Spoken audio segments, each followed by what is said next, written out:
నువ్వు గుర్రపు బండి నడిపేటువంటి డ్రైవర్ అవుతా అని అంటే నాకేం ఇబ్బంది లేదు, కానీ ఆ గుర్రపు బండి నడిపడం నీకంటే మంచిగా ప్రపంచంలో ఇంకెవరికి రాకుండా నువ్వు తయారు కాగలుగుతావా అని అడిగింది. పక్క అమ్మ నేను అట్లా తయారవుతా అని అన్నాడు. అందరికంటే మంచిగా గుర్రపు బండి నడిపేవాడు ఎవడో తెలుసా నీకు అని అడిగింది.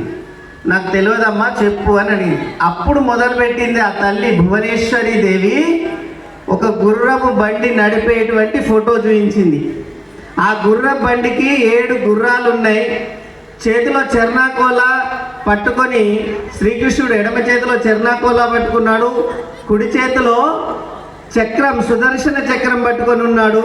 వెనుకకు ధనుర్ధారి అయినటువంటి అర్జునుడు గాంధీవం చేత బట్టి నిలబడి ఉన్నాడు. నానా నువ్వు గుర్రపు బండి నడపాలనుకుంటే ఆ ఫోటోలో కనిపిస్తున్నటువంటి శ్రీకృష్ణ పరమాత్మను నడుపుతున్నటువంటి